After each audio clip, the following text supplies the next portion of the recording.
What's going on, everybody? Bryan Fonseca here, checking in on behalf of the Action Network. And this week we have not one, not two, but three fights to look forward to, boxing wise and betting wise. So let's get into it. First up, we have out in Orlando that will air on DAZN. Welterweight Championship of the World. Jessica McCaskill enters the bout as the reigning and defending champion, facing Britain's Sandy Ryan. McCaskill enters the bout with a slight height disadvantage, about 3 inches, but a 3-inch reach advantage that she's going to be able to utilize against Sandy Ryan, who has a negative reach. Jessica McCaskill has the power advantage. She has 5 knockouts in her career. She is 12-3, and all of her losses were to very good fighters, 2 in particular, Chantel Cameron and Katie Taylor.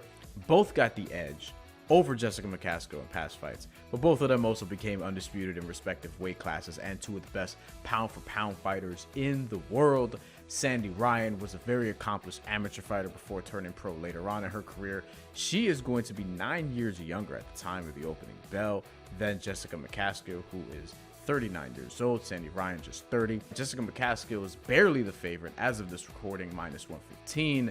Sandy Ryan minus 110.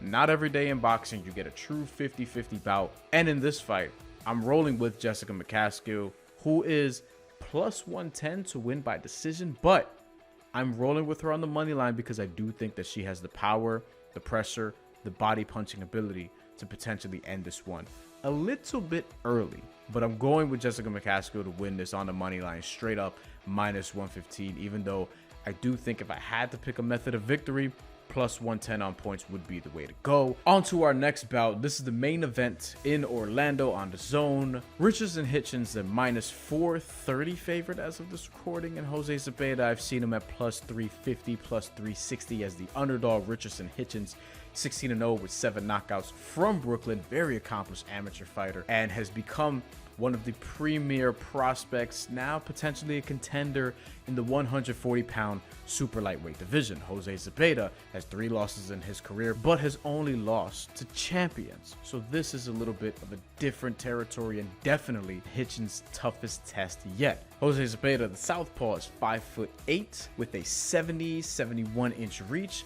Richardson Hitchins is going to have the youth advantage, 9 years younger to Jose Zepeda, who is 34 years old. Richardson Hitchins also has the height and reach advantages at 5'10" with a 74-inch reach. This fight, soon as it got announced, knew what the bet was. Richardson Hitchins on points, minus 150. Very skilled, very rangy, and I think he's going to use his smarts and ultimately pick his shots in a smart way to win this by decision. Jose Zepeda is going to try to apply the pressure. Think he'll have some moments and win a few rounds. Would entertain betting Richardson Hitchins by a majority decision as a long shot, which will probably be plus 1,000 at the time this drops. But Richardson Hitchins by decision is the way to bet this fight. On to the main event, and this will be on ESPN Plus a little bit earlier on Saturday, out in the UK, where Zhilei Zhang and Joe Joyce will do battle for the second time this year. The first time they fought in April, Joe Joyce was a minus 1,000 favorite and got beaten from pillar to post, stopped in the 6th round by Zhilei Zhang, who is 25-1-1 with 20 knockouts. Joe Joyce enters this fight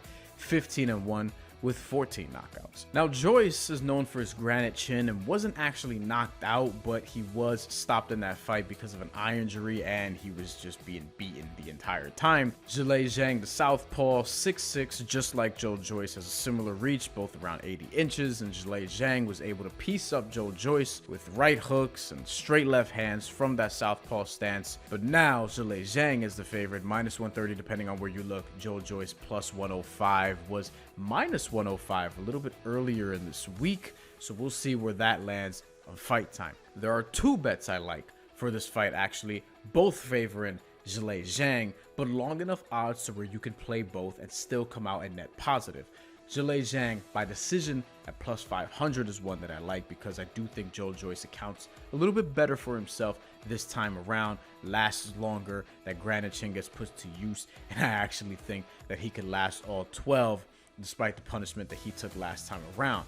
But I think you also have to bet Zhilei Zhang by stoppage between rounds 7 and 12 at plus 340, because I don't think it's going to be within the first 6 rounds since it was last time. Could be wrong, could be even earlier. It happens, and maybe that eye acts up even sooner than it did last time. But Joe Joyce, I think, will account better for himself. But ultimately, I do think that Zhilei Zhang could get the stoppage late, or this goes straight to the cards. But I think Zhang has figured out too much and was too dominant in this fight for me to go back and bet Joe Joyce. So I like the line where it is. I don't even mind going Zhilei Zhang on the money line at -130, but I like those 2 bets. Zhang plus 500 by decision, Zhang plus 340 to win between rounds 7 through 12. Now, if you parlay these 3 fights, you could probably get some pretty good odds, so consider doing that, or you could bet them with college football on Saturday, whatever you prefer. Just make sure you enjoy the fights, have fun, and bet responsibly.